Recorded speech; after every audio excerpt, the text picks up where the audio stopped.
अस्सलाम वालेकुम फ्रेंड्स, उम्मीद है सब खैरियत से होंगे। ए टू जेड कार सिस्टम में खुशामदीद। आज मैं आपके साथ गाड़ी के ईजीआर के बारे में बात करूंगा। ये इंजन के अंदर अपना क्या काम सर अंजाम देता है, इसके बारे में बात करूंगा। आपके साथ इसके वायरिंग कनेक्शन शेयर करूंगा और कंपनी ने इसे लगाया क्यों है गाड़ी के अंदर, आपके साथ डिटेल से इसके बारे में बात करूँगा। तो वीडियो को लास्ट तक वॉच करें, इंशाल्लाह आपको वीडियो देख के फ़ायदा हासिल होगा। मैं अपने टॉपिक की तरफ आता हूँ। ईजीआर का काम यह है कि गाड़ी के सलेंसर से जो धुआं निकलता है गैसेस की सूरत में, वो गैसेस दोबारा ईजीआर में आ जाती हैं। ईजीआर उन गैसेस को अच्छी तरह क्लीन करता है और क्लीन करके दोबारा इनटेक में भेज देता है, यानी मैनीफोल्ड में भेज देता है। अब कंपनी ने इसे इस्तेमाल की हुई है।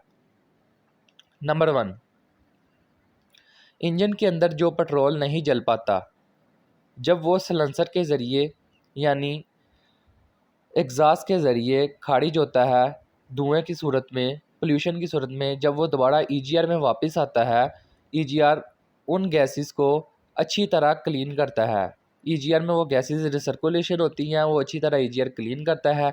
क्लीन करके दोबारा जब ईजीआर उन गैसेस को इनटेक यानी मैनीफोल्ड में भेजता है, तो दोबारा वो जो फ्यूल जला नहीं होता, वो फ्यूल जल जाता है।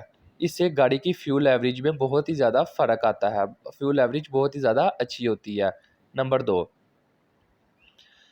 बाहर ज़्यादा पोल्यूशन नहीं फैलती, क्योंकि जब गाड़ी के सिलेंसर से धुआं निकलता है वो बाहर नहीं जाता, वो सीधा ईजीआर में आ जाता है। ईजीआर उस धुएं को क्लीन करता है, उन गैसेस को क्लीन करता है, क्लीन करके दोबारा इनटेक में भेज देता है, जिससे बाहर ज़्यादा पोल्यूशन नहीं फैलता। नंबर 3, जब सिलेंसर से गैसेस निकलती हैं, तो जब वो ईजीआर में आ जाती हैं, ईजीआर क्लीन हो करके दोबारा उनको इनटेक में भेजता है, तो गाड़ी का टेम्परेचर नॉर्मल हो जाता है, जिससे गाड़ी का इंजन अच्छी तरह वर्क करता है। अब हम बात करते हैं वायरिंग कनेक्शन के बारे में। आप अपनी स्क्रीन में देख सकते हैं 6 तारों वाला एक ग्रिप मौजूद है। इनमें से 4 तारें इसकी कंप्यूटर से आती हैं, यानी ईसीएम से आती हैं। सबसे पहले हम बात करते हैं जो तारें इसकी कंप्यूटर से आती हैं उनके बारे में। अब अपनी स्क्रीन में देख सकते हैं 1 और 4 नंबर वायर, जहाँ पे EGR 1 और EGR 4 लिखा हुआ है।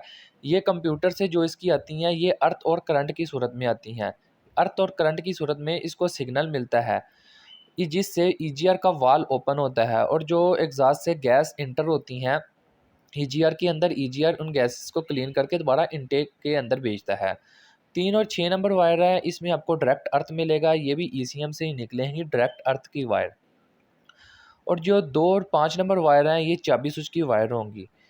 जब आप स्विच लगाएंगे, इनमें चाबी स्विच का करंट आ जाएगा, यानी ये करंट की वायर होंगी। इनका आपको फ्यूज़ भी फ्यूज़ बॉक्स में मिल जाएगा। 1 और 4 नंबर वायर, ये करंट और अर्थ की सूरत में आती हैं ECM से, यानी सिग्नल करंट और अर्थ की सूरत में आएगा और EGR का वाल्व ओपन होगा। 2 और 5 नंबर वायर चाबी स्विच की वायर हैं। 3 और 6 नंबर वायर डायरेक्ट अर्थ कंप्यूटर से आएगा। उम्मीद है आप लोगों को वीडियो अच्छी लगी होगी। इंशाल्लाह नेक्स्ट वीडियो में मिलेंगे। अल्लाह हाफिज़।